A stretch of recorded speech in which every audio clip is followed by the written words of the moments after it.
to the Snapdragon Pro Series. I'm Glitter, and I'll be your host throughout the entire exciting journey of this tournament. And get this, the action is already underway. That's right, Clash of Clans has already kicked off, so let's dive into all the actions with the storylines and the results, starting with North America. The big story in North America is huge roster shakeups, starting with last season's champions, Space Station Gaming. They've changed their name to War and Glory, and they made some roster moves, but the majority of the squad has stuck together. Agent 33, Garrett, Nick, and Rigo Torres are still united alongside a few players from Space Station's sister team, Train Station. We caught up with their manager, Hold My Beer, to tell us about the new group. Well, as you can see, I have a Space Station emblem on my shirt. War and Glory was the Space Station team from 2021, and the players decided they didn't want to go as competitive as they had last year and put the amount of time into it as we've all gotten older and have more responsibilities. But we still love the game, so we decided to stay together as War and Glory and just do some select events here and there, and we're really looking forward to the Mobile Open. So for last year's roster, we lost Lexnos. He went over to Chasmac Gaming, but we still have Nick, Goreticus, Agent, and Rigo back from last year's Championship Mobile Open team. I would say that Chasmac Gaming, which was where Lexnos is, and us are the, I would say the two front runners, but there's some very good competition in the ladder this year. There's 5 or 6 teams that easily on any given day could win this thing all together. Well, I would say, and I'll put this one direct to not just Chasmac, but Lexnos. Met him last year, great guy. Really looking forward to seeing him compete in the Mobile Open this year. But some know, some maybe don't. Lexnos has 4 Mobile Open championships. Nick on War and Glory also has 4 Mobile Open championships. One of them will be the first player in Mobile Open history to have 5 Mobile Open championships this year if either Chasmac or War and Glory are fortunate enough to win the event. So best of luck over there to Chasmac and everyone else out there, but I would love to see Nick get that number 5 this year. Very respectful words from Mark, but definitely fighting words for Lexnos. So let's talk about his new team then. 2021 finalists Volume 0 were signed by Chasmac Gaming, and they made some roster moves. Ryan and Loch Ness Monster are out, and they're being replaced by Rainberry and former Space Station All-Star Lexnos. Let's see how their first week of action went.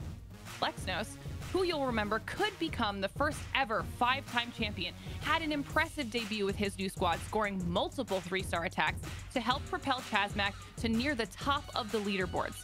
So far throughout this tournament, 71% of Lexnos' attacks have actually been 3 stars. Another player on Chasmac, Peivu, got off to a hot start, securing multiple 3-star victories in their first night of action.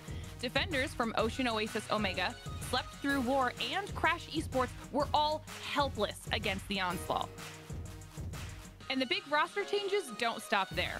Another former finalist, Lost Meta Gaming, has disbanded because Huss and Mr. Happy Store have entered a soft retirement from competitive play in favor of a more casual approach to the game. Halo Blade and Stamus stuck together though, and they started the new season with a new squad, Fuzzy Wuzzy Wuzzy.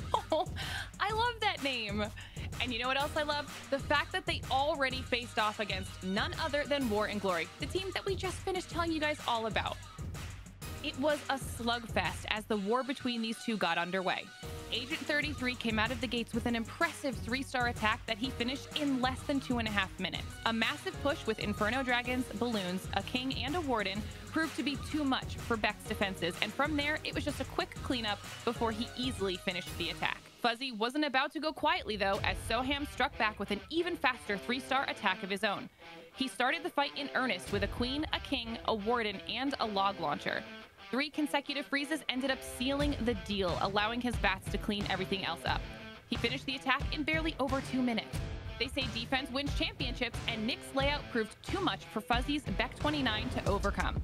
The war was tied going into Beck's final attack, but he finished the attack with a disappointing 2 stars at 66%, allowing War and Glory to claim the victory. But of course, it's the era of everyone here at the Snapdragon Pro Series, and we've got some exciting new contenders ready to take on the old guard.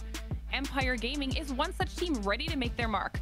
Omnipotence's former captain left his old team to form this new group, and so far, their results have been excellent, with a record of 8-1 in their first week of play. That was good enough to earn them a comfy spot near the top of the leaderboards in 4th place after the first week of action. But as you can see, Hold My Beer's team is looking as dominant as you'd expect, with a current record of 14-1 at the top of the rankings.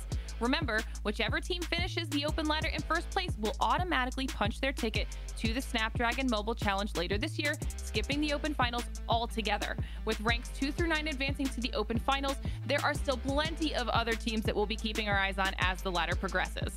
And if you want to keep your eyes on all of them throughout the entire competition, make sure you guys are following us on Twitter for up-to-the-minute updates, awesome clips, and more. Now, I know that was a lot for you guys to digest about the entire North America region, but guess what? There's a whole other region we have still yet to talk about. That's right, the Europe, Middle East, and North Africa region kicked off their action this last week as well.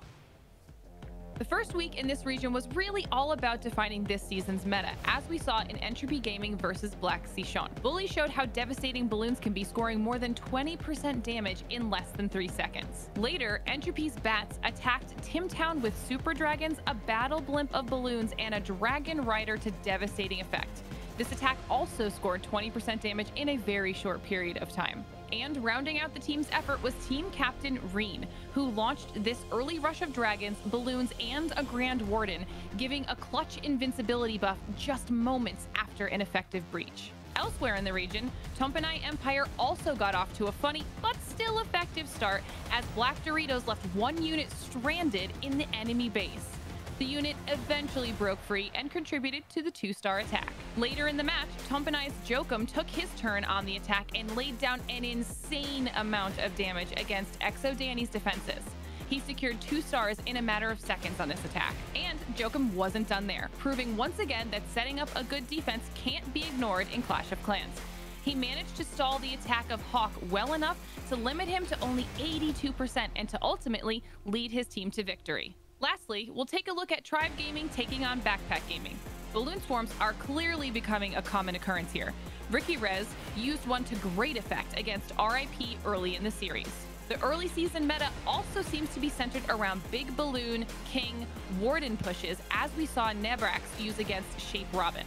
Keep an eye on that damage percent as this attack unfolds. He dealt 23% damage in a mere 20 seconds. Kronos rounded out the meta by implementing a buffed up Archer Queen supported by Hellhounds to soften things up before, you guessed it, balloons and a warden come in to do the rest. That victory was just one of 17 that Tribe secured in their first week of ladder play, enough to land themselves in 4th place on the current leaderboard, just behind the region leaders Time to Plague, Tompanai, and Bad Singer.